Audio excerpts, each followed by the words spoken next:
Aroma rendang yang kaya rempah menguar perlahan, mengisi setiap sudut apartemen baru Rani. Wanginya pekat, berbaur dengan semerbak melati segar yang baru saja ia letakkan di dalam vas porselen putih di atas meja kopi. Dari jendela apartemennya di lantai 28, Jakarta terbentang seperti permadani berkelip. Gedung-gedung pencakar langit, yang dulu hanya bisa ia pandangi dari bawah dengan leher mendongak, kini menjadi pemandangan sehari-harinya, sejajar dengan tatapan matanya.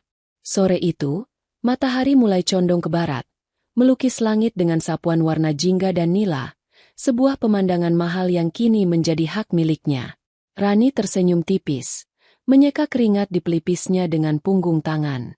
Ia melirik jam dinding bergaya Art Deco yang tergantung di dinding ruang keluarga. Pukul 4 sore. Masih ada 2 jam lagi sebelum keluarganya tiba.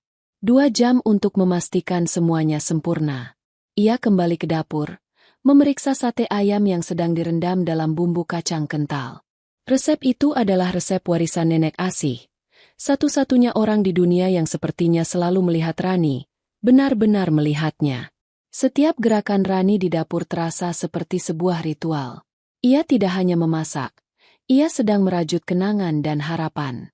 Saat tangannya mengaduk bumbu rendang, ia teringat bagaimana ibunya pernah berkata bahwa rendang buatan Rani tidak akan pernah bisa seenak buatannya, karena tangan Rani terlalu kaku, tidak seperti tangan Joko, adiknya, yang lentur saat bermain piano. Rani mengaduk lebih kuat, seolah ingin menghancurkan kenangan pahit itu di dasar wajan. Malam ini, ia akan membuktikan sesuatu. Bukan hanya tentang rendang, tetapi tentang segalanya. Apartemen ini adalah bukti nyata dari semua kerja kerasnya. Selama hampir 10 tahun, hidupnya adalah siklus tanpa akhir dari bekerja, menabung, dan menekan keinginan. Saat teman-temannya menghabiskan gaji untuk tas bermerek atau liburan ke luar negeri, Rani memilih untuk menjejalkan uangnya ke dalam rekening tabungan yang ia namai Rumah Impian. Ia masih ingat dengan jelas kamar kosnya yang sempit di daerah Tebet, dengan dinding yang lembab dan satu jendela kecil yang menghadap tembok tetangga. Di sanalah, di antara tumpukan sketsa desain dan buku-buku tebal, mimpi tentang apartemen ini lahir. Ia sering menghabiskan malam-malamnya dengan menjelajahi situs properti. Matanya terpaku pada gambar-gambar unit apartemen di pusat kota. Ia membayangkan dirinya berdiri di balkon, menyeruput kopi pagi sambil menatap hiruk-pikuk Jakarta dari ketinggian. Mimpi itu terasa begitu jauh, hampir mustahil, tetapi Rani menjadikannya bintang penunjuk arah. Setiap kali rasa lelah dan putus asa menghampirinya, ia akan membuka galeri foto di ponselnya, menatap gambar-gambar apartemen impian itu, dan kembali menemukan kekuatan. Jordan, atau Joko, begitu keluarganya memanggilnya, tidak pernah mengerti obsesi Rani.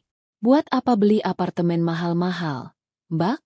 Mending uangnya dipakai untuk modal usaha, katanya suatu kali dengan nada enteng, seolah kerja keras bertahun-tahun bisa disamakan dengan membalik telapak tangan. Rani hanya tersenyum getir. Mudah bagi Joko untuk bicara. Sejak kecil, semua kebutuhannya selalu dipenuhi.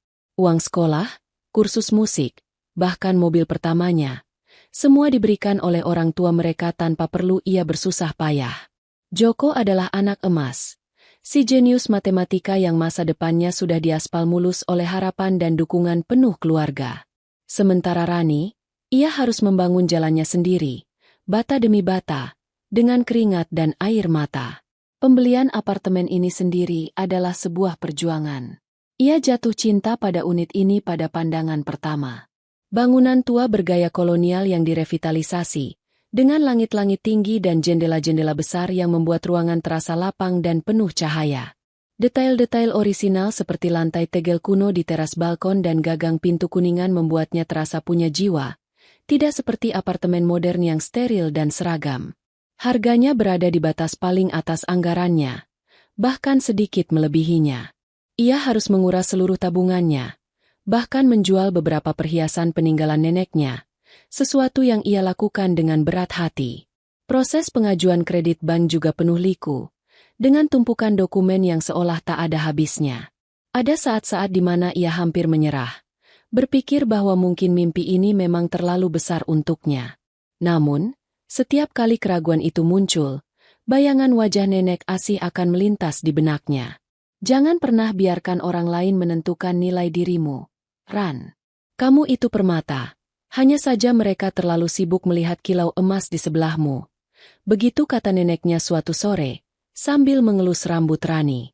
Kata-kata itu menjadi mantra yang memberinya kekuatan. Dan akhirnya, setelah 6 bulan yang menegangkan, kunci itu ada di tangannya. Rasanya lebih memuaskan daripada memegang ijazah sarjana atau mendapatkan promosi pertama di kantor. Ini adalah sesuatu yang ia raih sepenuhnya sendirian. Malam ini adalah puncak dari segalanya. Pesta syukuran ini bukan tentang pamer. Ini adalah tentang berbagi kebahagiaan. Ia ingin bapak dan ibunya melihat apa yang telah ia capai. Ia ingin mereka bangga. Ia ingin, untuk sekali saja, menjadi pusat perhatian bukan karena masalah, tetapi karena prestasi. Ia membayangkan ayahnya akan berjalan mengelilingi apartemen, menepuk-nepuk dinding dengan tatapan seorang insinyur yang mengapresiasi struktur bangunan yang kokoh. Ia membayangkan ibunya akan berkomentar tentang pilihan gordennya, mungkin dengan sedikit kritik, tetapi pada akhirnya akan tersenyum dan mengakui bahwa seleranya bagus. Ia bahkan membayangkan Joko akan bersiul kagum melihat sistem audio yang baru ia pasang. Ia menata piring-piring saji di atas meja makan kayu jati yang panjang. Rendang, sate ayam, gado-gado dengan saus kacang yang melimpah, dan semangkuk besar es buah dengan warna-warni ceria. Semua adalah makanan favorit keluarganya. Setiap hidangan adalah sebuah pesan, sebuah undangan untuk merayakan bersama. Ia meluangkan waktu sejenak untuk berdiri di tengah ruang keluarga, memandang sekelilingnya. Cahaya lampu gantung kristal memantul lembut di lantai marmer yang baru dipoles. Sofa beludru berwarna biru tua tampak begitu mengundang, dan rak buku yang menjulang tinggi diisi dengan koleksi buku-buku seni dan desainnya. Semuanya persis seperti yang ia impikan. Tempat ini adalah cerminan dirinya. Elegan, kuat, dan dibangun di atas fondasi kerja keras. Ia mengambil ponselnya dan membuka grup chat keluarga. Jangan lupa ya, jam 6 sore di tempat Rani. Ditunggu. Pesannya beberapa hari lalu masih terlihat di sana, hanya dibalas dengan emoji jempol dari ibunya. Ia mengetik pesan baru. Rani udah siap nih. Semua makanan favorit bapak, ibu, sama Joko udah matang. Hati-hati di jalannya. Ia menambahkan emoji tersenyum, berusaha menutupi debaran gugup di dadanya. Ia ingin malam ini menjadi awal yang baru. Sebuah lembaran di mana ia akhirnya mendapatkan tempat yang setara di dalam keluarganya. Di apartemen impiannya, di balik gedung-gedung pencakar langit yang menjadi saksi bisu perjalanannya, Rani menunggu dengan hati yang penuh harap. Ia percaya, malam ini, penantian panjangnya akan berakhir dengan manis. Pukul 6 sore tiba. Jarum panjang dan pendek pada jam dinding Art Deco itu bertemu di angka 12 dan 6, menghasilkan denting samar yang seolah mengumumkan dimulainya sebuah penantian. Rani berdiri di dekat jendela, memandangi jalanan di bawah yang mulai dipadati oleh lampu-lampu kendaraan yang bergerak merayap. Kemacetan jam pulang kerja di Jakarta. Ia memakluminya. Pasti sebentar lagi mereka sampai, bisiknya pada diri sendiri, berusaha menenangkan debaran jantungnya yang mulai terasa tidak beraturan. Ia kembali ke meja makan, merapikan letak sendok dan garpu untuk yang kesekian kalinya. Aroma masakan yang tadi terasa begitu menggugah selera, kini mulai terasa sedikit menyesakan. Ia menyalakan lilin-lilin aromaterapi beraroma vanila, berharap keharumannya bisa membuatnya lebih rileks. 15 menit berlalu. Belum ada telepon, belum ada pesan. Keheningan di dalam apartemen yang luas itu mulai terasa aneh. Biasanya, jika mereka akan terlambat, ibunya pasti akan menelepon dengan rentetan alasan dan permintaan maaf yang terdengar tidak tulus. Tapi kali ini, senyap. Rani mengambil ponselnya lagi. Tidak ada notifikasi baru di grup keluarga. Ia membuka percakapan pribadinya dengan Joko. Centang 2 berwarna biru. Tanda pesannya sudah dibaca. Tapi tidak ada balasan. Ia mencoba menelepon nomor ibunya.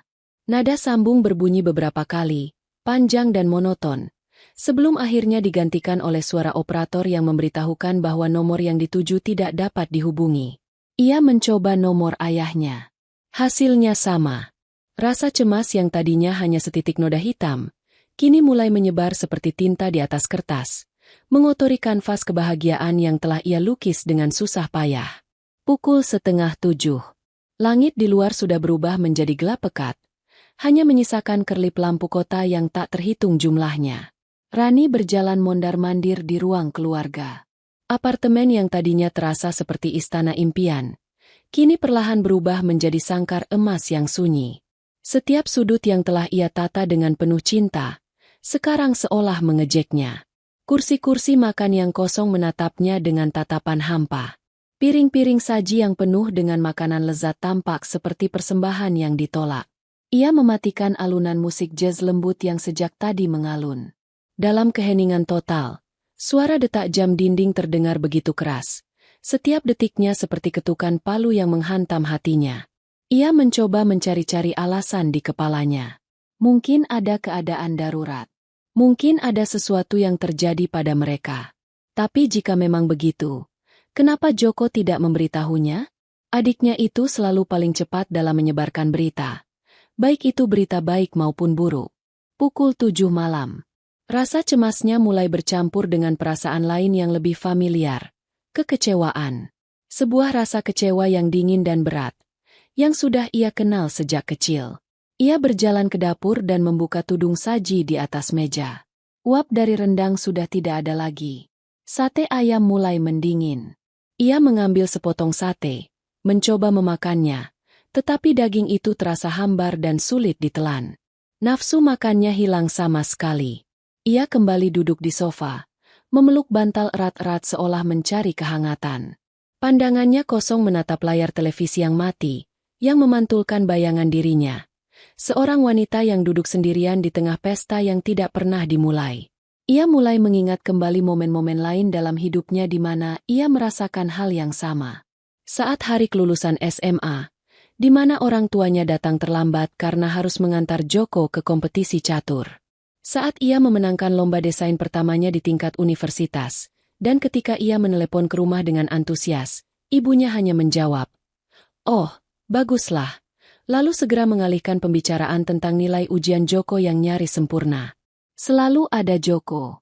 Selalu ada sesuatu tentang Joko yang lebih penting, lebih mendesak, lebih layak untuk dirayakan. Rani selalu menjadi pemeran pendukung dalam drama keluarga mereka, yang tokoh utamanya adalah adiknya. Ia sudah terbiasa, atau lebih tepatnya, ia sudah memaksakan diri untuk terbiasa. Tapi malam ini terasa berbeda. Ini bukan sekadar acara kecil. Ini adalah pencapaian terbesar dalam hidupnya. Ia telah memberitahu mereka jauh-jauh hari, mengingatkan mereka berkali-kali, menyiapkan segalanya dengan harapan bahwa kali ini, sorotan akan tertuju padanya. Pukul 7:30. Harapan itu kini telah menguap sepenuhnya, hanya menyisakan endapan kepahitan. Ia tidak lagi cemas. Ia juga tidak lagi sekadar kecewa. Yang ia rasakan adalah amarah yang membara pelan dari dalam dadanya. Amarah pada keluarganya, dan juga pada dirinya sendiri karena masih saja berharap. Betapa bodohnya dia. Setelah 32 tahun hidup di dunia, seharusnya ia sudah belajar. Seharusnya ia sudah tahu bahwa menanti pengakuan dari mereka adalah seperti menunggu hujan di musim kemarau panjang. Sia-sia. Ia bangkit dari sofa dengan gerakan kaku. Ia berjalan ke meja makan, menatap hidangan yang telah ia siapkan dengan penuh kasih sayang selama berjam-jam. Rendang, sate, gado-gado, es buah. Semua terasa seperti simbol kebodohannya. Dengan satu gerakan cepat, ia meraih taplak meja dan menariknya dengan kasar. Piring-piring berjatuhan ke lantai, menciptakan suara pecahan yang memekakan telinga. Makanan tumpah berhamburan, mengotori lantai marmer yang berkilau. Saus kacang muncrat ke dinding. Potongan buah menggelinding ke bawah sofa. Rani berdiri terengah-engah di tengah kekacauan itu. Untuk sesaat, ia merasa puas. Suara pecahan itu seolah mewakili suara hatinya yang hancur berkeping-keping. Tapi kepuasan itu hanya berlangsung sekejap, digantikan oleh rasa sepi yang semakin menusuk. Apartemen impiannya kini berantakan. Pestanya telah berakhir bahkan sebelum dimulai. Dan ia, sang pemilik pesta, adalah satu-satunya tamu sekaligus satu-satunya perusak.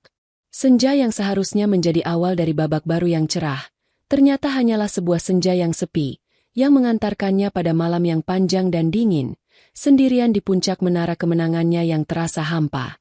Ia menatap pantulan dirinya di jendela yang gelap, dan yang ia lihat hanyalah seorang wanita yang dikelilingi oleh kemewahan, namun miskin akan kehadiran orang-orang yang seharusnya paling mencintainya.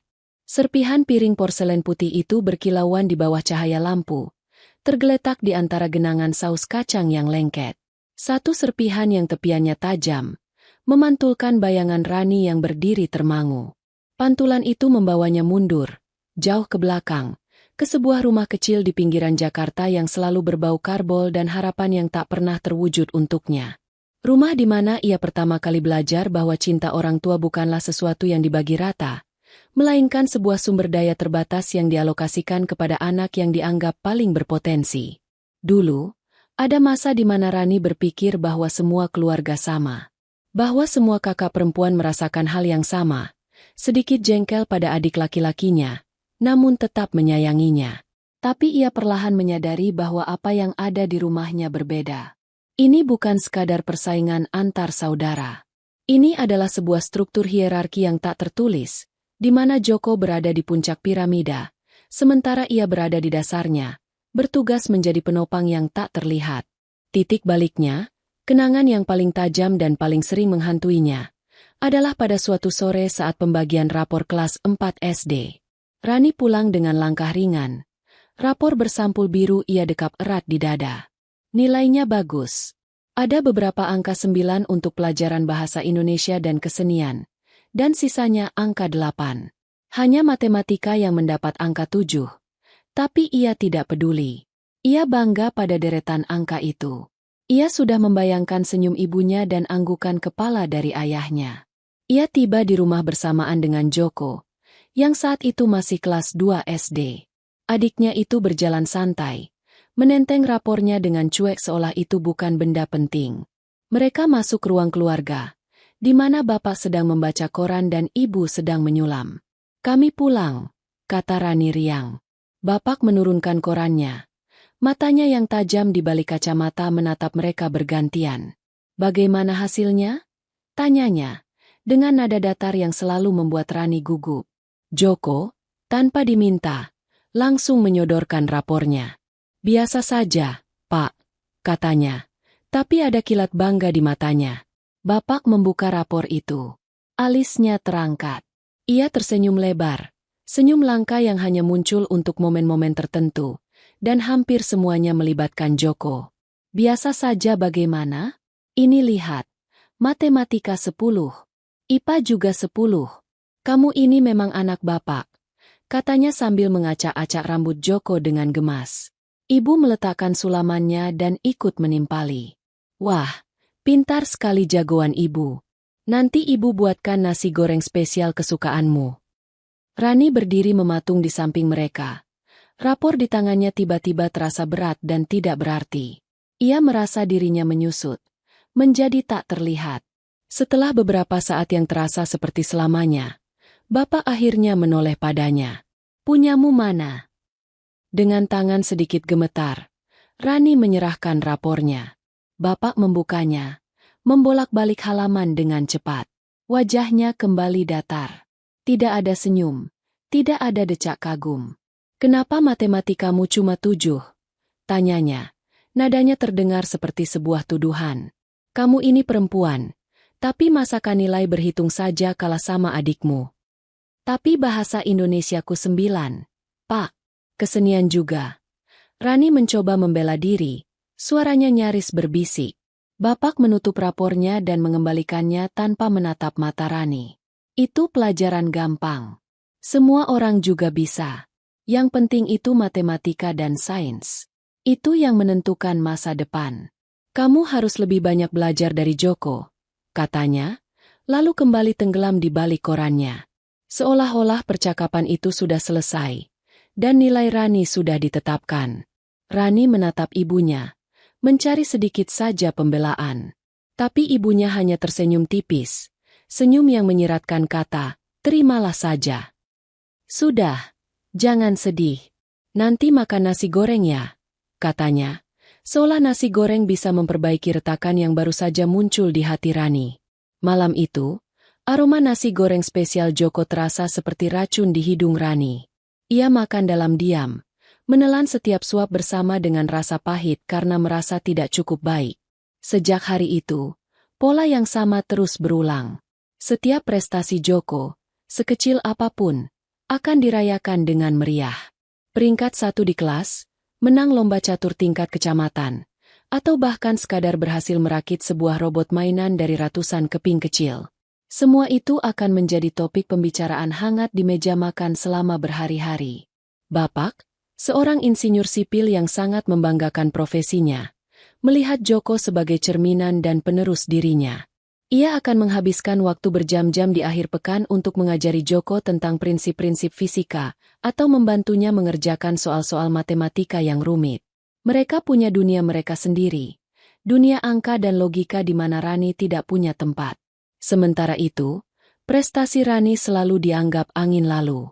Saat ia memenangkan juara pertama lomba menggambar sekelurahan, hadiahnya hanya diletakkan di atas lemari televisi tanpa banyak komentar. Gambarmu bagus. Hanya itu yang dikatakan ibunya, sebelum mengingatkannya untuk tidak mengotori lantai dengan serutan pensil warnanya.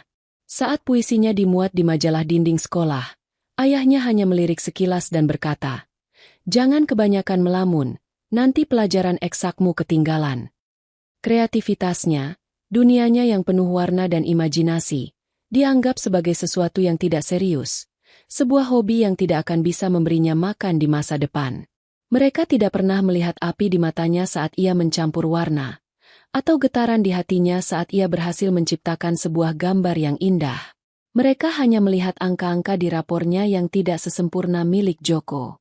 Ibu, seorang perawat gigi paruh waktu, adalah sosok yang lebih lembut tetapi sama saja. Energinya seolah terkuras habis untuk mengurus rumah tangga dan pekerjaan. Dan sisa energi yang ia miliki, ia curahkan sepenuhnya untuk Joko. Joko selalu mendapatkan potongan ayam terbesar. Joko selalu dibelikan buku cerita baru setiap bulan. Jika Joko sakit demam sedikit saja, ibu akan panik dan tidak tidur semalaman. Tapi saat Rani sakit, ia hanya akan diberikan obat penurun panas dan disuruh banyak istirahat. Rani belajar untuk tidak meminta banyak. Ia belajar untuk memperbaiki mainannya sendiri yang rusak. Ia belajar untuk menelan kekecewaannya dalam diam.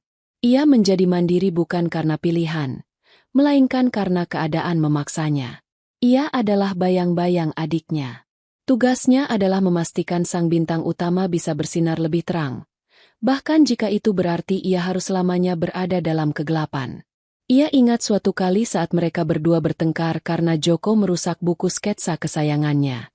Rani menangis dan marah, tapi pada akhirnya, dialah yang dimarahi oleh ibu. "Mengalah saja sama adikmu. Kamu kan kakaknya." Kalimat itu menjadi mantra yang harus ia terima tanpa protes.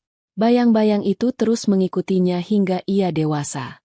Bahkan ketika ia sudah mulai bekerja dan bisa membiayai hidupnya sendiri, perlakuan itu tidak banyak berubah.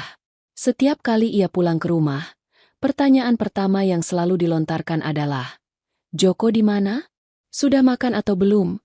Saat ia bercerita tentang proyek desain interior besar yang berhasil ia menangkan, orang tuanya akan mendengarkan dengan setengah hati, sebelum akhirnya mengalihkan pembicaraan. "Oh ya, ngomong-ngomong, kemarin Joko cerita dia sedang berpikir untuk mulai bisnis startup." Segalanya tentang Joko. Joko yang cerdas tapi belum juga menemukan pekerjaan tetap.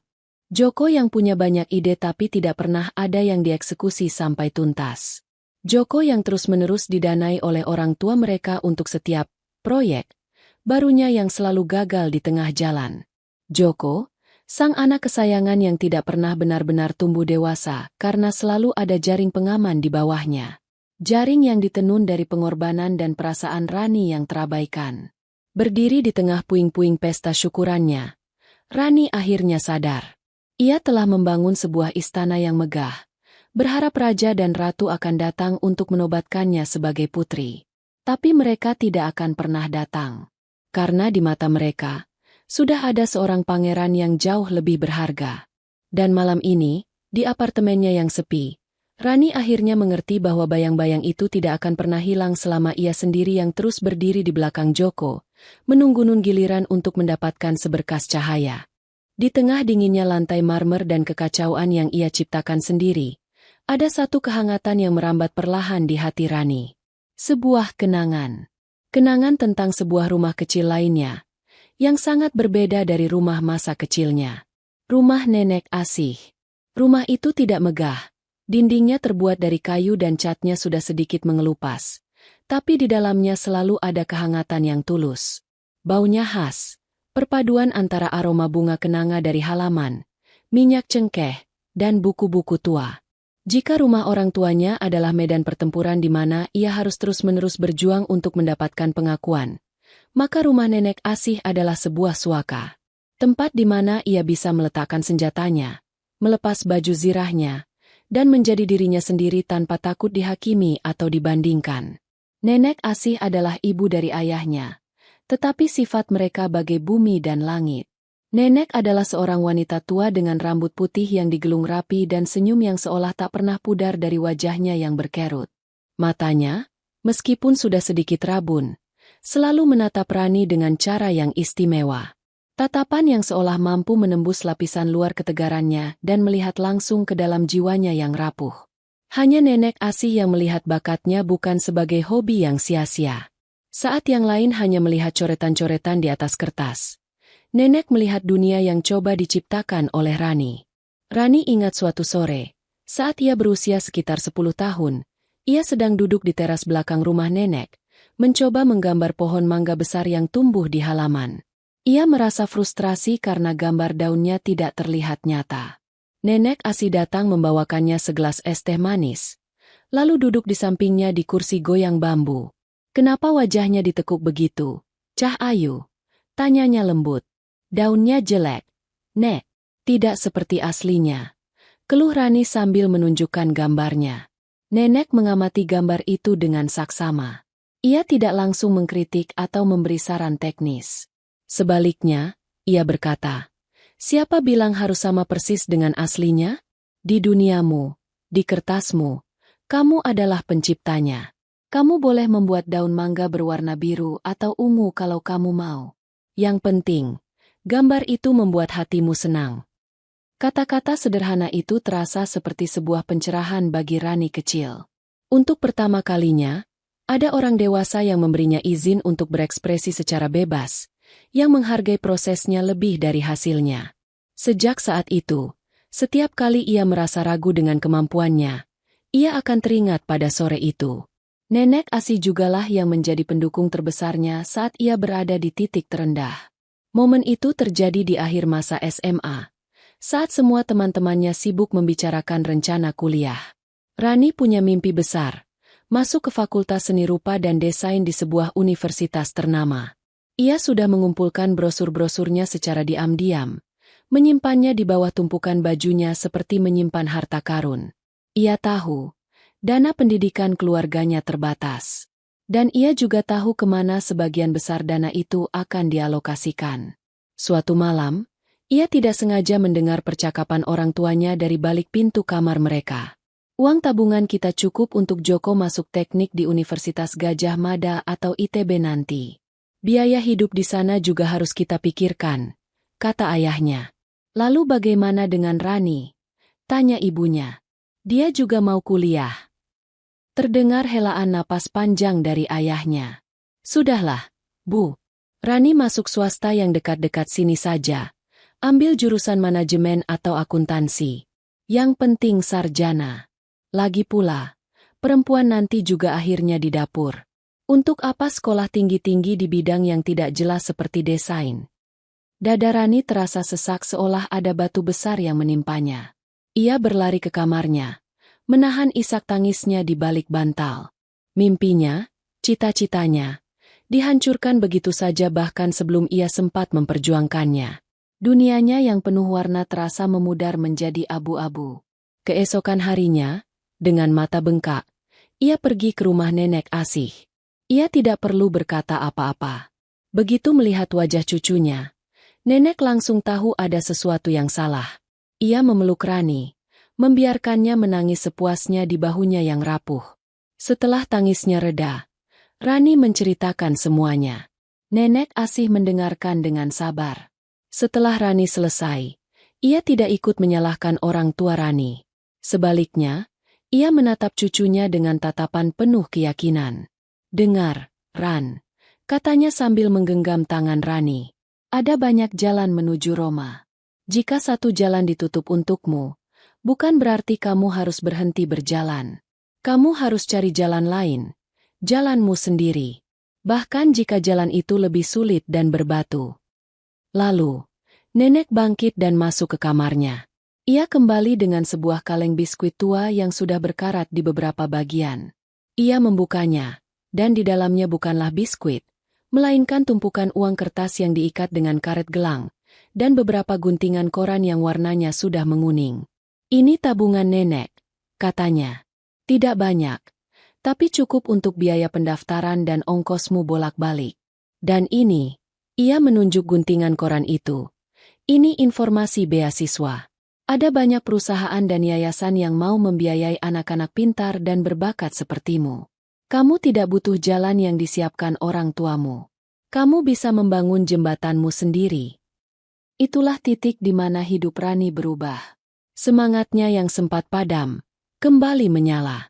Dengan dukungan penuh dari neneknya, ia mulai berburu beasiswa.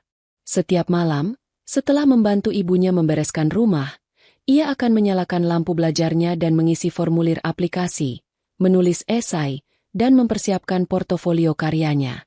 Orang tuanya tidak tahu, atau mungkin tidak mau tahu. Mereka menganggap Rani sudah menerima nasibnya. Nenek Asih selalu ada di sisinya, menemaninya begadang sambil membuatkannya teh jahe hangat, memberinya uang untuk membeli kertas gambar kualitas bagus. Bahkan menjadi orang pertama yang ia telepon saat pengumuman beasiswa itu tiba. Rani masih ingat dengan jelas getaran suaranya saat membaca email penerimaan itu. Ia diterima di universitas impiannya, dengan beasiswa penuh. Ia berlari ke rumah neneknya sambil menangis.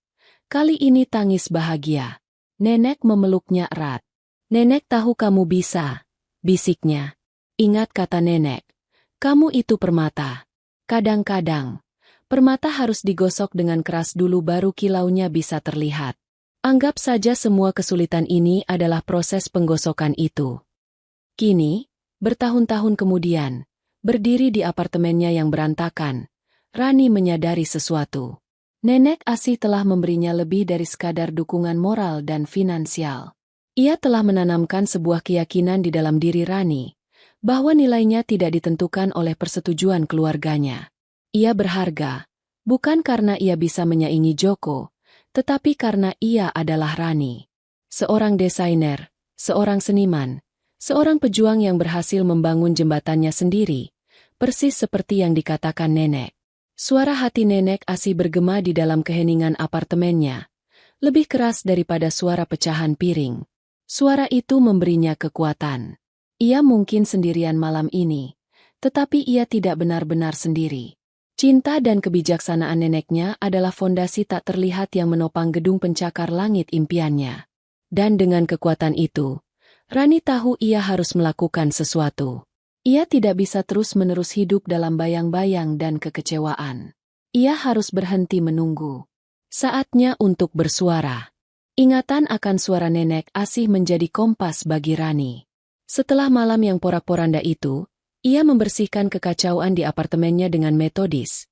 Setiap gerakan sapu dan kain pel seolah membersihkan sisa-sisa harapan palsu dari dalam dirinya. Fondasi yang ditanamkan neneknya, keyakinan bahwa ia bisa membangun jembatannya sendiri, kini menjadi satu-satunya pilar yang menopang jiwanya yang goyah. Pilar itu telah menopangnya sejak hari pertama ia menginjakan kaki di Jakarta sebagai seorang mahasiswi, seorang diri, dengan beasiswa penuh di tangan dan tekad membara di dada. Kehidupan di kota metropolitan menyambutnya dengan tangan terbuka sekaligus tamparan keras. Rani, gadis dari pinggiran kota, awalnya merasa tersesat di antara gedung-gedung raksasa dan arus manusia yang bergerak tanpa henti. Ia tinggal di sebuah kamar kos sempit di belakang kampusnya, Tempat di mana ia harus berbagi kamar mandi dengan 15 gadis lainnya. Tidak ada privasi, tidak ada kemewahan. Tapi Rani tidak mengeluh. Kamar kecil itu adalah istananya, kanvas kosong pertamanya. Dengan sentuhan kreativitasnya, ia mengubah ruangan sempit itu menjadi tempat yang nyaman dan efisien. Ia melukis mural sederhana di dinding, membuat rak gantung dari kayu bekas, dan memanfaatkan setiap sentimeter ruang dengan cerdas. Masa kuliah adalah pembuktian tanpa henti. Ia belajar dengan rakus, menghabiskan sebagian besar waktunya di perpustakaan atau di studio desain. Ia tahu, beasiswa ini adalah satu-satunya kesempatannya. Ia tidak boleh gagal. Ia tidak punya jaring pengaman seperti Joko. Setiap tugas ia kerjakan dengan kesungguhan penuh. Setiap presentasi ia siapkan sampai larut malam. Ia tidak hanya ingin lulus, ia ingin lulus dengan cemerlang. Dan ia berhasil. Ia lulus sebagai salah satu wisudawan terbaik di jurusannya, dengan pujian cum laude. Pada hari wisudanya, hanya nenek asih yang datang. Orang tuanya beralasan tidak bisa meninggalkan pekerjaan, meski Rani tahu itu hanya dalih. Joko, yang saat itu baru memulai semester pertamanya di universitas swasta pilihan ayahnya, setelah gagal masuk universitas negeri impiannya, sedang ada acara penting dengan teman-temannya. Rani tersenyum getir saat melihat teman-temannya berfoto dengan keluarga lengkap mereka. Tapi kemudian ia melihat nenek asih berdiri di antara kerumunan, melambai dengan senyum bangga yang tulus. Nenek membawakannya seikat bunga sedap malam, bunga favoritnya. Saat itu, Rani tahu bahwa satu kehadiran yang tulus jauh lebih berharga daripada 1000 kehadiran yang terpaksa. Memasuki dunia kerja adalah babak perjuangan berikutnya. Ia diterima sebagai desainer junior di sebuah firma desain interior ternama di Jakarta. Gajinya sebagai anak baru tidak seberapa. Nyaris tidak cukup untuk menutupi biaya sewa kos dan kebutuhan hidup di kota yang mahal ini. Tapi Rani melihatnya sebagai investasi. Ia bekerja lebih keras daripada siapapun. Ia datang paling pagi dan pulang paling malam. Ia mau mengerjakan tugas-tugas remeh yang dihindari oleh seniornya, seperti membuat kopi atau merapikan sampel material. Ia menyerap semua ilmu seperti spons, belajar dari para senior, dan tidak pernah takut bertanya. Hidupnya menjadi sebuah rutinitas yang disiplin. Pagi-pagi sekali ia sudah berdesakan di dalam bus Transjakarta, sarapan hanya dengan sepotong roti, dan makan siang dengan bekal yang ia masak sendiri dini hari. Ia tidak pernah membeli baju baru kecuali benar-benar perlu. Ia tidak pernah nongkrong di kafe-kafe mahal seperti rekan-rekan kerjanya. Setiap rupiah yang bisa ia sisihkan, langsung ia masukkan ke dalam rekening rumah impian yang ia buka sejak pertama kali menerima gaji. Jumlahnya sedikit demi sedikit, tapi grafiknya terus menanjak naik.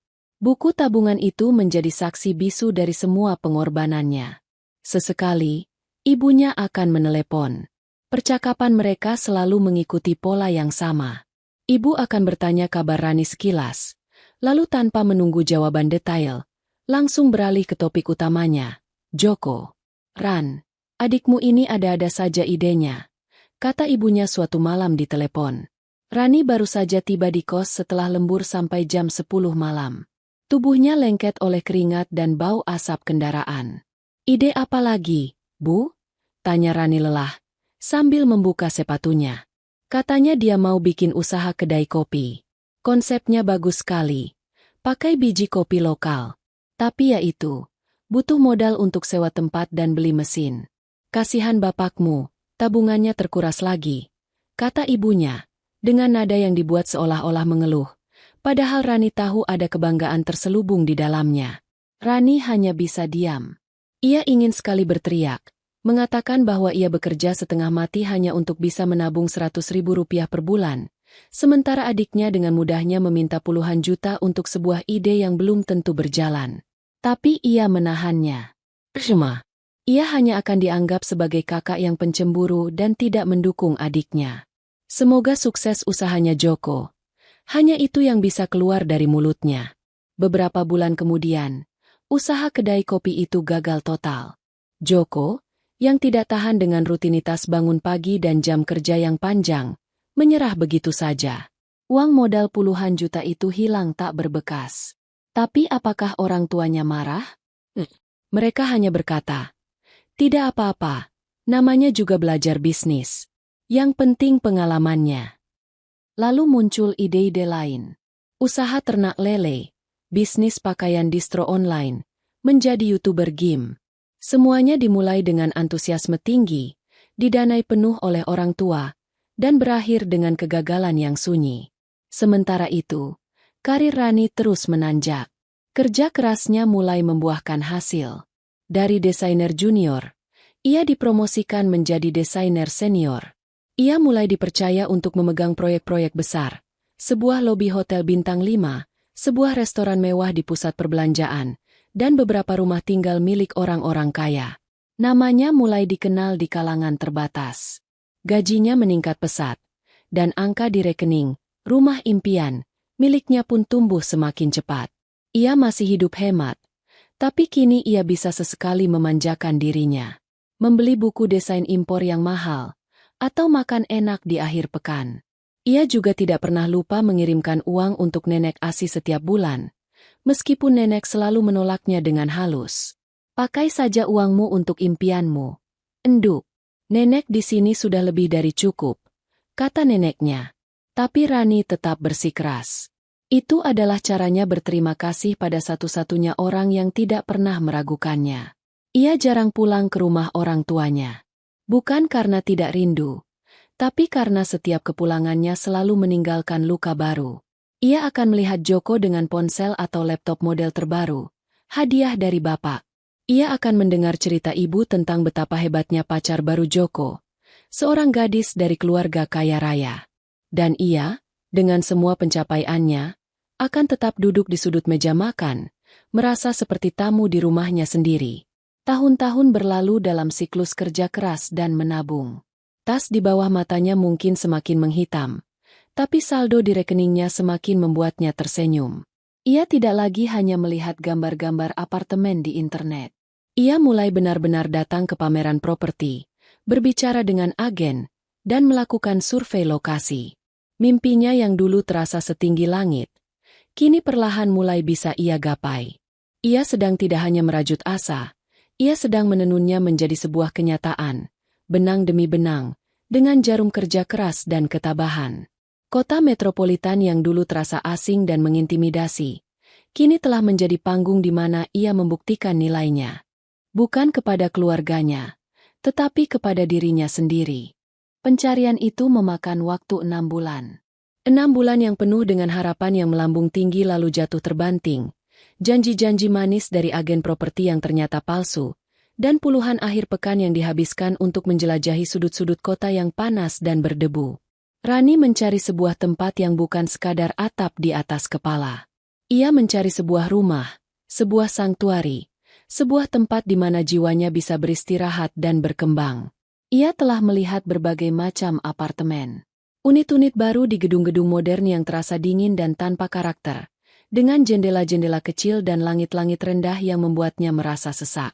Ada juga apartemen-apartemen tua yang lebih murah, tetapi kondisinya menyedihkan, dengan dinding berjamur dan pipa yang bocor. Beberapa kali ia hampir putus asa. Mungkin ekspektasinya terlalu tinggi. Mungkin dengan anggarannya yang terbatas, ia memang harus puas dengan apa adanya. Jangan terburu-buru. Rumah itu seperti jodoh. Nanti kalau sudah waktunya, pasti bertemu. Begitu nasihat nenek ASI di telepon, menenangkannya setiap kali Rani menelepon dengan nada frustrasi. Dan nenek benar. Pada suatu Sabtu sore yang mendung, agen propertinya menelepon dengan antusias. Ada unit baru masuk daftar, Bu Rani, di sebuah gedung apartemen tua di daerah Kuningan. Saya rasa ibu akan suka. Rani sebenarnya ragu. Kuningan adalah kawasan elit, dan ia yakin harganya pasti jauh di atas anggarannya. Tapi ada sesuatu dalam nada suara si agen yang membuatnya penasaran.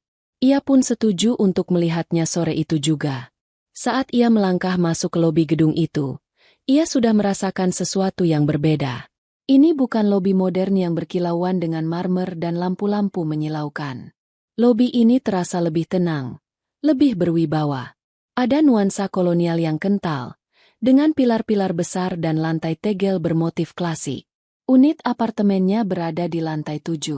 Saat pintu kayu jati yang berat itu dibuka, dan cahaya sore yang lembut membanjiri ruangan, napas Rani tertahan. Ia langsung tahu. Inilah tempatnya. Langit-langitnya tinggi, mungkin hampir 4 meter, memberikan kesan ruang yang luar biasa lapang. Jendela-jendela besar membingkai pemandangan kota yang sibuk, namun dari ketinggian ini, semua hiruk-pikuk itu tampak hening dan indah. Lantainya adalah parket kayu asli yang sudah sedikit usang, tetapi justru itulah yang memberinya karakter. Ada sebuah balkon kecil dengan pagar besi tempa berukir, tempat yang sempurna untuk meletakkan sebuah kursi dan menikmati secangkir teh di pagi hari. Rani berjalan perlahan. Jemarinya menyentuh dinding yang kokoh, merasakan teksturnya. Ia bisa melihat potensinya dengan jelas. Sebagai seorang desainer interior, otaknya langsung bekerja, membayangkan di mana ia akan meletakkan sofa, meja makan, dan rak buku yang menjulang tinggi. Ia bisa melihat dirinya tinggal di sini, bekerja di sini, bahagia di sini. Tempat ini punya jiwa, sebuah sejarah yang terasa di setiap sudutnya. Harganya berapa, Pak? Tanyanya kepada si agen, dengan suara yang ia usahakan terdengar setenang mungkin, menyembunyikan debaran di dadanya. Harga yang disebutkan oleh si agen membuat jantungnya mencelos. Persis seperti dugaannya, harganya sangat tinggi. Berada di batas paling atas dari dana maksimal yang bisa ia kumpulkan. Bahkan jika ia menguras seluruh isi rekeningnya sampai titik darah penghabisan. Untuk sesaat, mimpinya terasa akan pecah berkeping-keping. Malam itu, Rani tidak bisa tidur. Ia duduk di meja makannya di kamar kos, ditemani secangkir teh dan buku catatan keuangannya. Ia menghitung ulang semuanya berkali-kali. Tabungannya, dana daruratnya, potensi pinjaman dari bank. Angka-angka itu menari-nari di depan matanya. Masih kurang sedikit lagi. Ia membuka laci kecil di meja riasnya dan mengeluarkan sebuah kotak bludru berwarna merah marun. Di dalamnya, terbaring seuntai kalung emas dan sepasang anting berlian kecil. Itu adalah perhiasan satu-satunya yang ia miliki.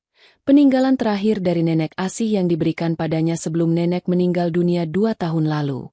Simpan ini baik-baik, Enduk, untuk peganganmu nanti. Begitu pesan neneknya.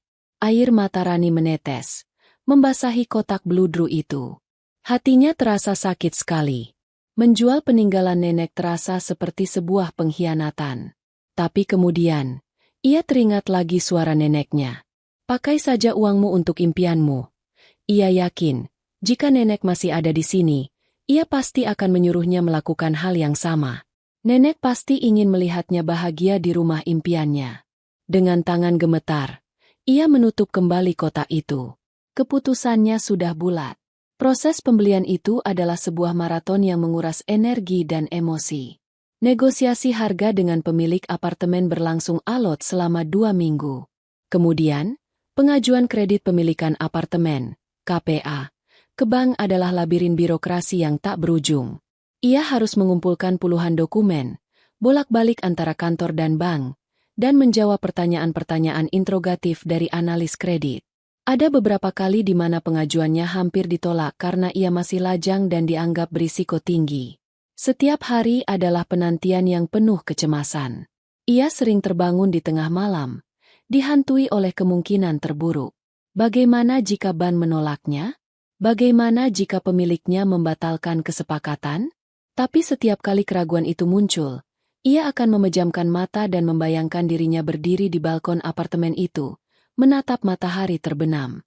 Bayangan itu memberinya kekuatan untuk terus berjuang. Dan akhirnya, setelah hampir 2 bulan yang terasa seperti 2 tahun, kabar baik itu datang. Telepon dari pihak bank. KPA-nya disetujui. Rani nyaris menjatuhkan ponselnya karena saking leganya. Ia menangis di meja kerjanya. Tangis kelegaan yang luar biasa. Teman-teman kantornya yang melihatnya, ikut memberinya selamat, meskipun mereka tidak tahu sepenuhnya seberapa besar perjuangan di balik tangis itu.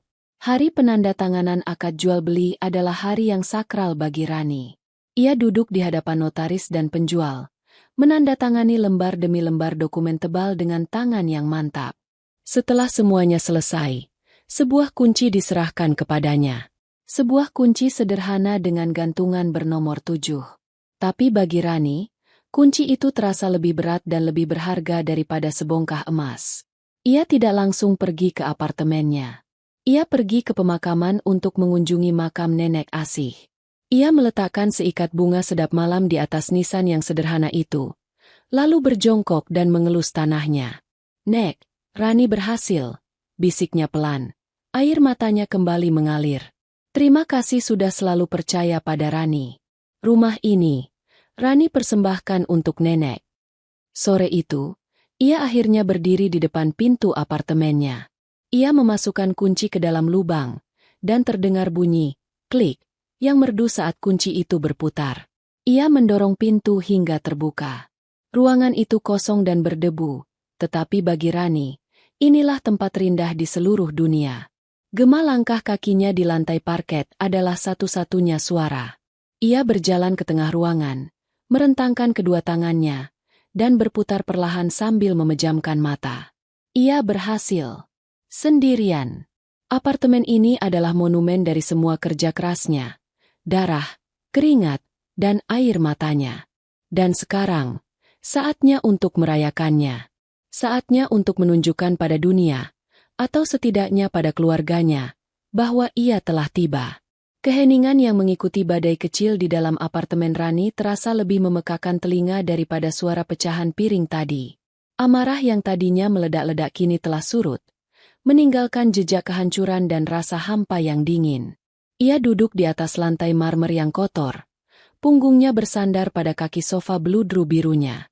Matanya menatap kosong pada pemandangan di hadapannya, rendang yang berceceran, sate yang berserakan, dan serpihan-serpihan porselen putih yang tampak seperti tulang belulang dari sebuah pesta yang telah mati.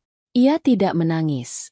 Seolah-olah kelenjar air matanya sudah kering, terkuras habis oleh kekecewaan-kekecewaan kecil yang menumpuk selama bertahun-tahun dan kini telah membatu.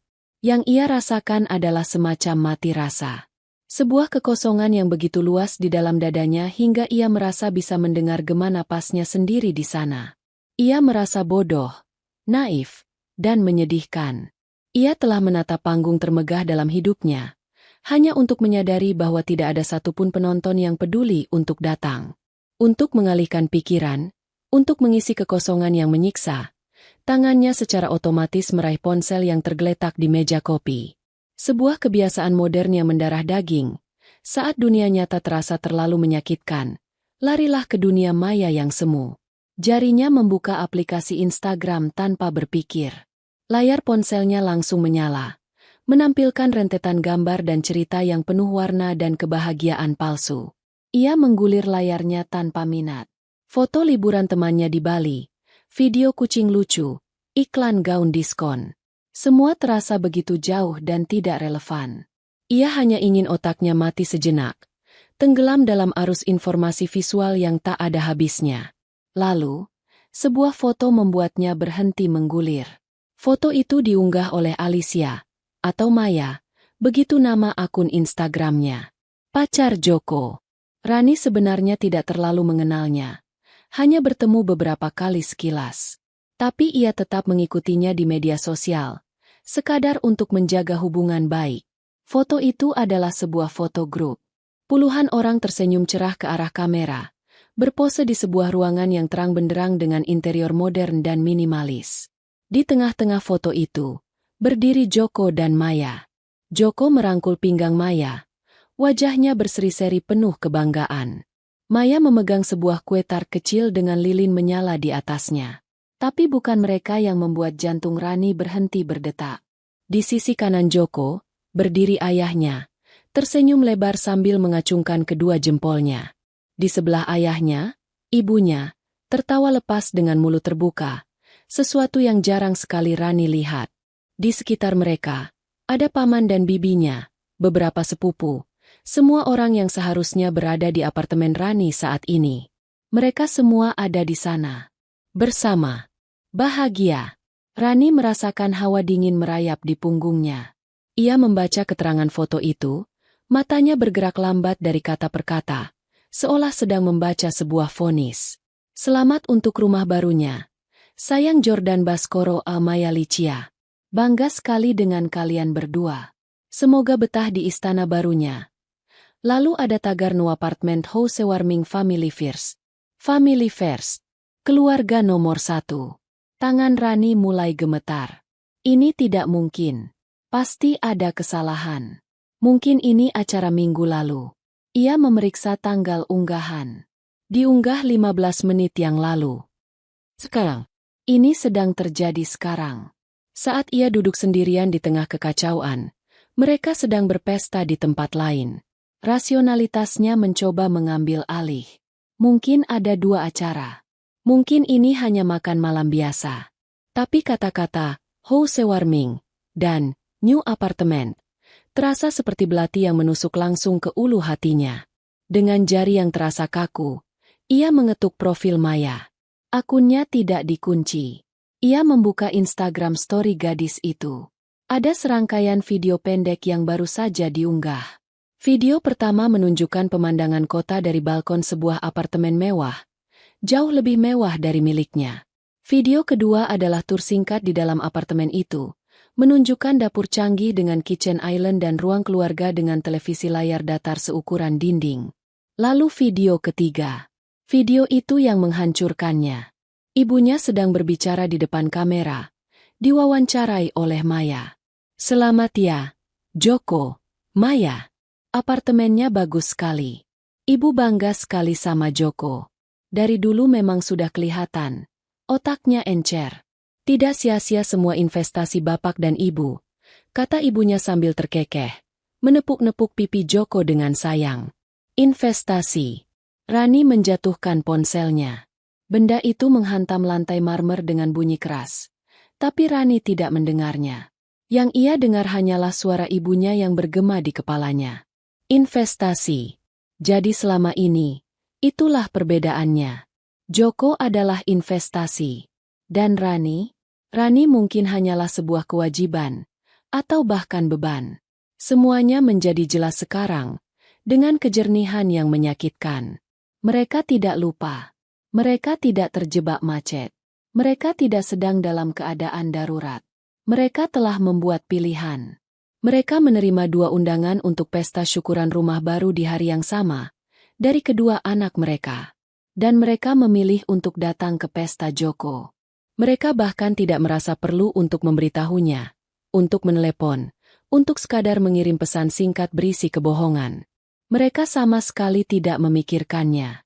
Ia dihapus dari agenda mereka, dari pikiran mereka, seolah-olah ia tidak pernah ada. Luka yang ia rasakan jauh lebih dalam dari sekadar kekecewaan. Ini adalah sebuah pengkhianatan di tingkat yang paling fundamental. Ini adalah penegasan dari semua ketakutannya sejak kecil, bahwa ia tidak penting. Bahwa pencapaiannya, kerja kerasnya, pengorbanannya selama bertahun-tahun untuk membeli apartemen ini dengan uangnya sendiri, semuanya tidak ada artinya jika dibandingkan dengan apapun yang dilakukan oleh Joko. Bahkan jika apartemen baru Joko yang mewah itu kemungkinan besar juga dibeli dengan investasi dari orang tua mereka. Rasa mati rasa itu pecah, digantikan oleh gelombang rasa sakit yang begitu hebat hingga ia sulit bernapas. Dadanya terasa seperti diremukan. Ia membungkuk, memegangi perutnya seolah-olah ia baru saja menerima pukulan fisik. Isak tangis akhirnya keluar dari tenggorokannya, bukan isak tangis yang pelan dan sedih, melainkan sebuah raungan yang primal, penuh dengan amarah, kesedihan, dan keputusasaan yang telah terpendam selama 32 tahun. Ia menangis untuk gadis kecil yang rapornya diremehkan.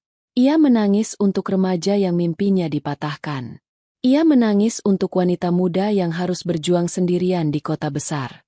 Dan ia menangis untuk wanita dewasa yang baru saja menyadari bahwa rumah impiannya telah dibangun di atas fondasi cinta keluarga yang ternyata rapuh dan palsu. Di tengah tangisnya, ia melihat bayangannya di layar ponselnya yang retak. Wajah yang basah oleh air mata. Mata yang merah dan bengkak. Ia terlihat hancur. Dan untuk pertama kalinya, ia membiarkan dirinya benar-benar hancur. Karena terkadang, sesuatu harus hancur total terlebih dahulu sebelum bisa dibangun kembali menjadi sesuatu yang lebih kuat. Dan di malam itu, Di dalam apartemennya yang seharusnya menjadi simbol kemenangan, Rani hancur berkeping-keping. Luka yang diiris oleh foto-foto di media sosial itu telah menganga lebar, dan ia tahu, luka itu tidak akan bisa sembuh dengan mudah. Luka itu akan meninggalkan bekas selamanya.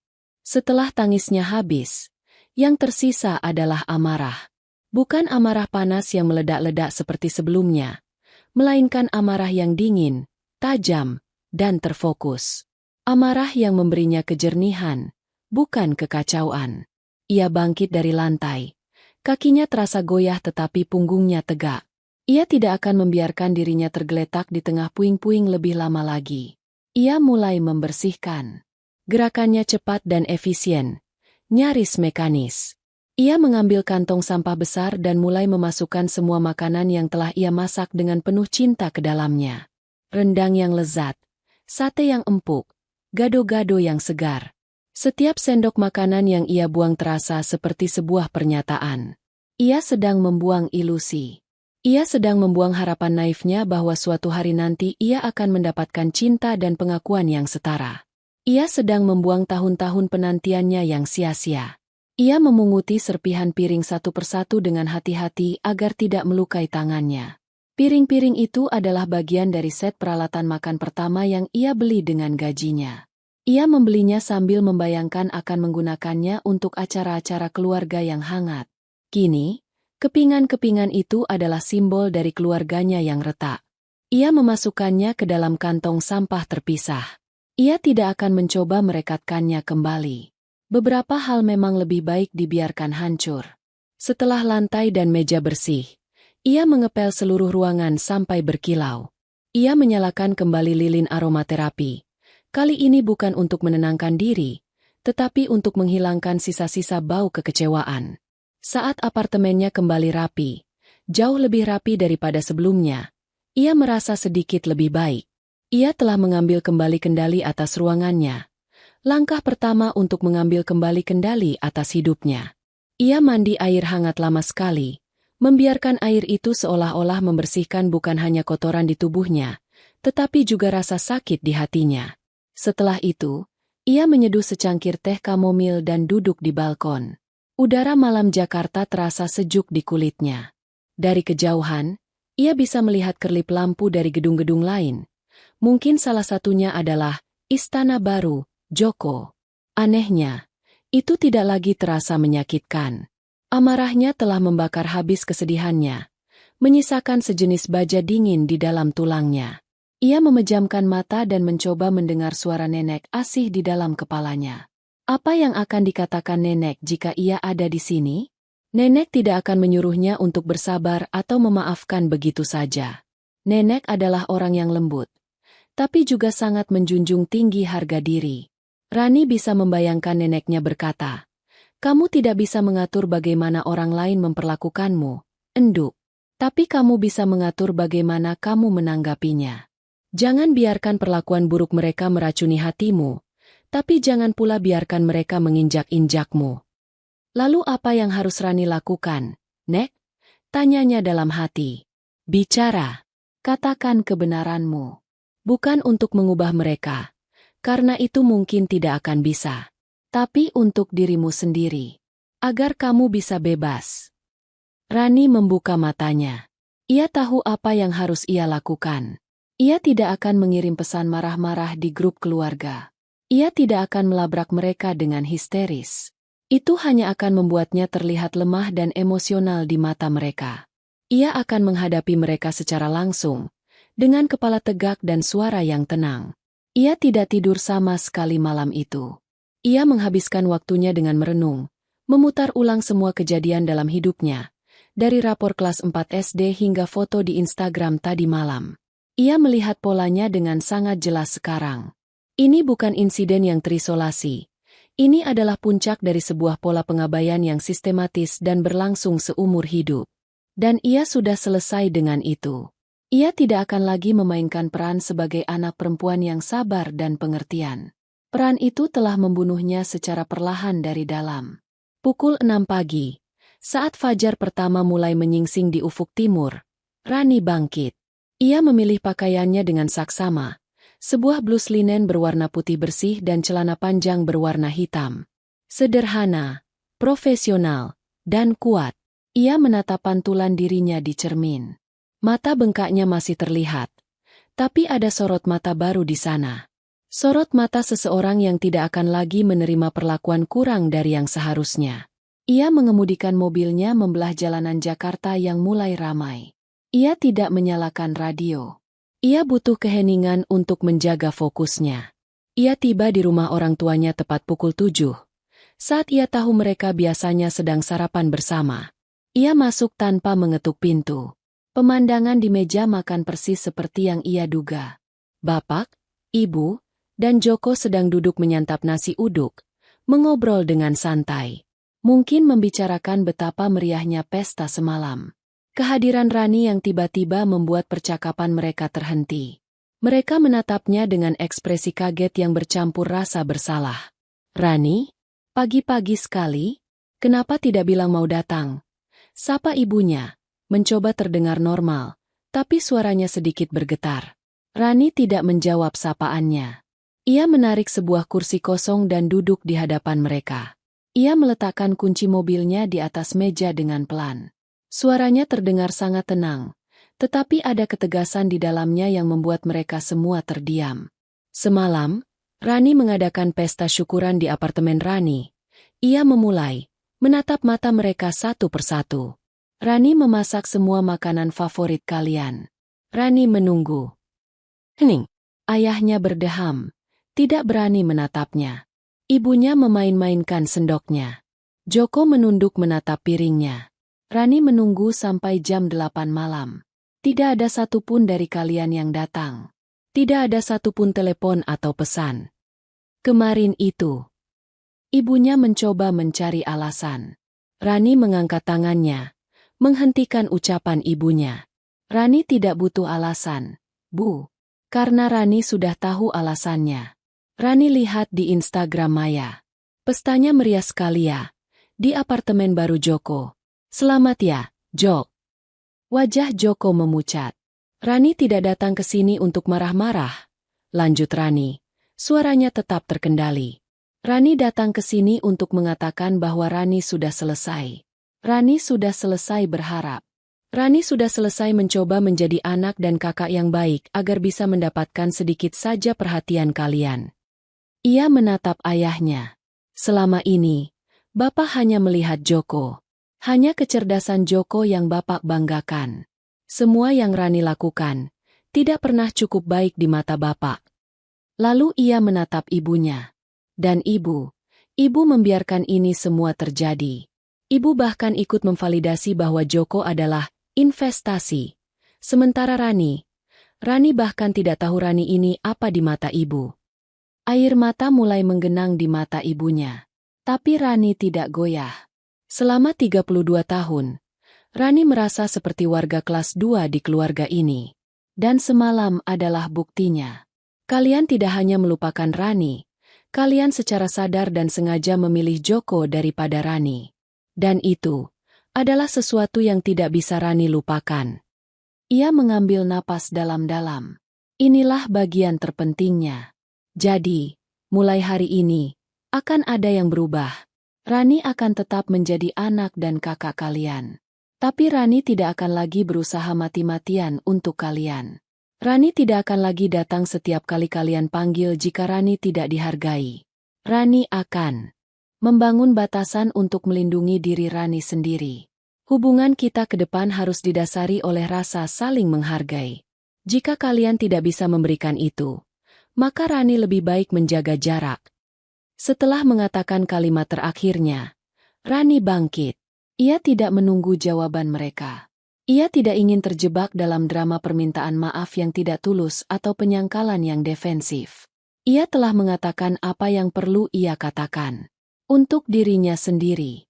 Ia berjalan keluar dari rumah itu, meninggalkan mereka yang duduk mematung di meja makan dalam keheningan yang canggung. Saat ia melangkah keluar dari pintu, ia merasa sebuah beban yang sangat berat terangkat dari pundaknya.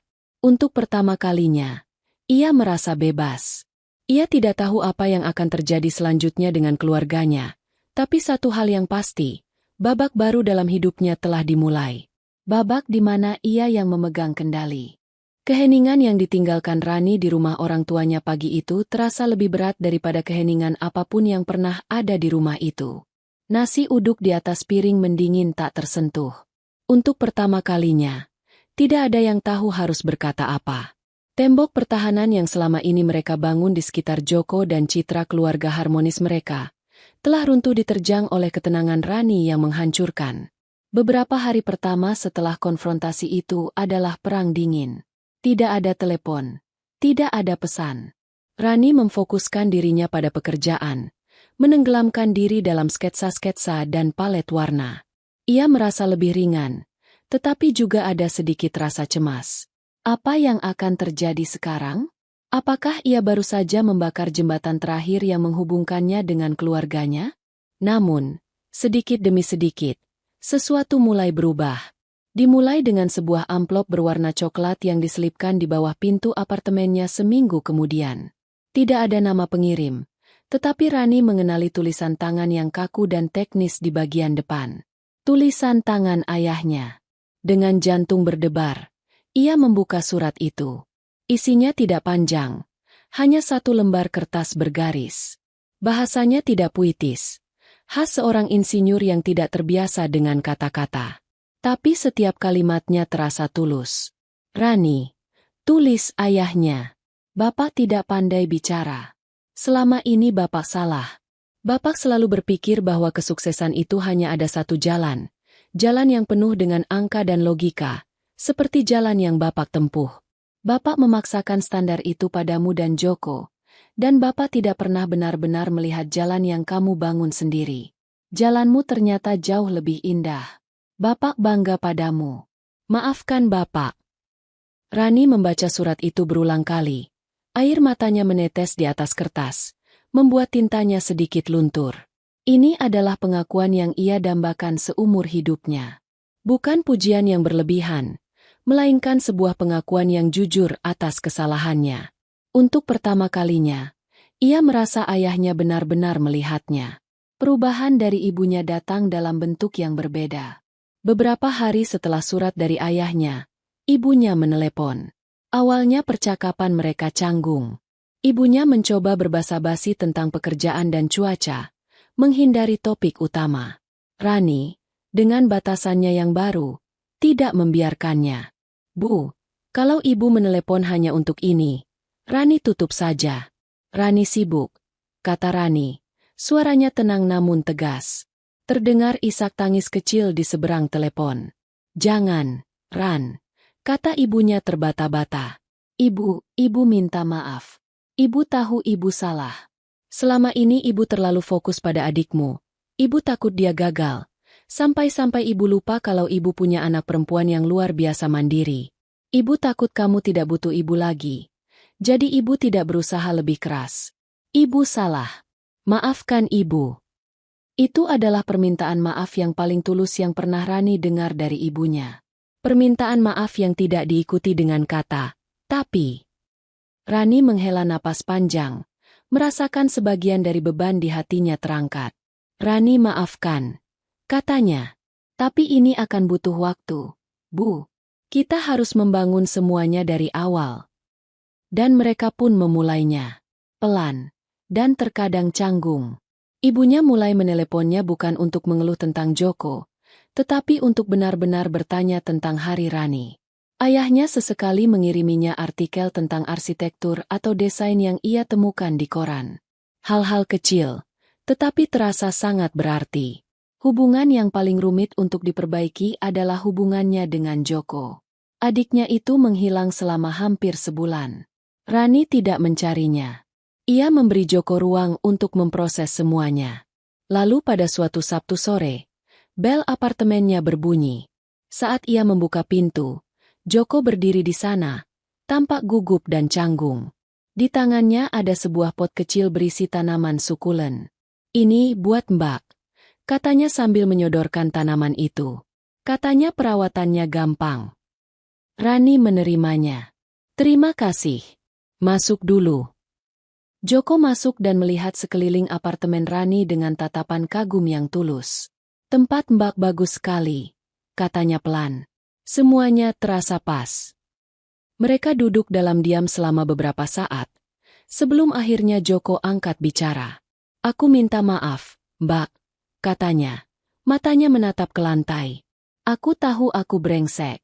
Selama ini aku menikmati semua fasilitas, semua perhatian, dan aku tidak pernah benar-benar berpikir bagaimana perasaan Mbak Rani.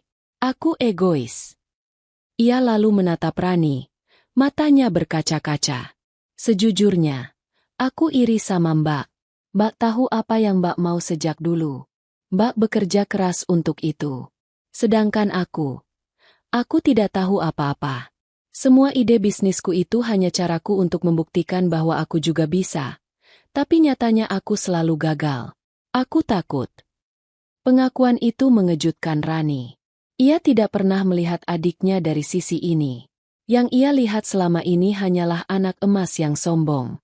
Ternyata di baliknya, ada seorang anak laki-laki yang tersesat dan tertekan oleh ekspektasi. Untuk pertama kalinya, Rani tidak melihatnya sebagai saingan, melainkan sebagai adiknya. Kita semua punya perjuangan masing-masing. Jok, kata Rani lembut. Tidak ada kata terlambat untuk memulai. Percakapan sore itu menjadi awal dari hubungan persaudaraan mereka yang sesungguhnya. Hubungan yang dibangun di atas kejujuran dan kerapuhan, bukan lagi di atas persaingan dan hierarki. Namun, Rani sadar bahwa penyembuhan dari keluarganya saja tidak cukup. Luka utamanya ada di dalam dirinya sendiri. Perasaan tidak berharga dan kebutuhan konstan akan validasi eksternal telah mendarah daging. Atas saran seorang teman, ia memutuskan untuk memulai terapi. Sesi terapi pertamanya terasa aneh. Menceritakan seluruh luka masa kecilnya kepada orang asing. Tetapi psikolognya, seorang wanita parubaya yang tenang dan bijaksana, mendengarkannya tanpa menghakimi. Di sanalah, di ruang aman itu, Rani belajar untuk mengenali pola pikirnya yang merusak. Ia belajar untuk memvalidasi perasaannya sendiri. Ia belajar bahwa ia berhak untuk marah, berhak untuk sedih, dan yang terpenting, berhak untuk bahagia terlepas dari siapapun. Proses pemulihan itu tercermin dalam pekerjaannya. Kepercayaan dirinya yang baru membuatnya lebih berani dalam mengambil keputusan desain. Ia tidak lagi ragu-ragu untuk menyuarakan idenya di hadapan klien atau atasannya. Ia mempresentasikan sebuah konsep desain yang berani untuk sebuah butik hotel, konsep yang awalnya diragukan oleh timnya. Tetapi Rani berhasil meyakinkan semua orang dengan argumen yang kuat dan visualisasi yang memukau. Proyek itu sukses besar dan mendapat pujian dari banyak pihak. Beberapa bulan kemudian, atasannya memanggilnya ke ruangannya. Rani mengira ia akan diberi proyek baru, tetapi ternyata lebih dari itu. Ia dipromosikan menjadi kepala tim desain. Sebuah posisi yang tidak pernah ia bayangkan bisa ia capai secepat ini. Saat ia keluar dari ruangan bosnya, ia tidak langsung menelepon keluarganya untuk memberitahu kabar baik itu. Ia hanya berdiri sejenak di dekat jendela kantornya, menatap keluar. Ia tersenyum. Bukan senyum kemenangan yang arogan, melainkan senyum yang damai. Ia bahagia bukan karena ia bisa membuktikan sesuatu kepada orang lain, tetapi karena ia bangga pada dirinya sendiri. Proses pemulihannya masih panjang, dan ia tahu akan ada hari-hari baik dan hari-hari buruk. Tetapi ia tidak lagi berjalan sendirian dalam kegelapan. Ia berjalan perlahan, tapi pasti, menuju cahayanya sendiri. 6 bulan setelah malam konfrontasi itu, Rani memutuskan untuk mengadakan pesta syukuran rumah keduanya. Kali ini, persiapannya terasa sangat berbeda. Tidak ada kecemasan, tidak ada harapan yang membebani. Yang ada hanyalah kegembiraan yang tulus. Dapurnya kembali dipenuhi aroma masakan lezat, tetapi kali ini ia memasak apa yang ia sukai, bukan apa yang ia pikir akan membuat orang lain terkesan. Daftar tamunya pendek. Hanya segelintir orang yang benar-benar berarti dalam hidupnya. Beberapa teman dekat dari kantor yang selalu mendukungnya, seorang sepupunya yang sejak dulu selalu menjadi sekutunya di acara-acara keluarga yang canggung, dan tentu saja, orang tuanya. Ia mengundang mereka bukan karena kewajiban, tetapi karena ia benar-benar menginginkan mereka ada di sana. Hubungan mereka telah banyak membaik. Masih ada kecanggungan sesekali, Masih ada luka lama yang kadang terasa nyeri, tetapi kini ada dasar baru yang kuat, usaha untuk saling memahami dan menghargai. Malam itu, apartemennya terasa hangat dan hidup. Alunan musik yang menenangkan mengalir lembut, bercampur dengan suara tawa dan obrolan ringan.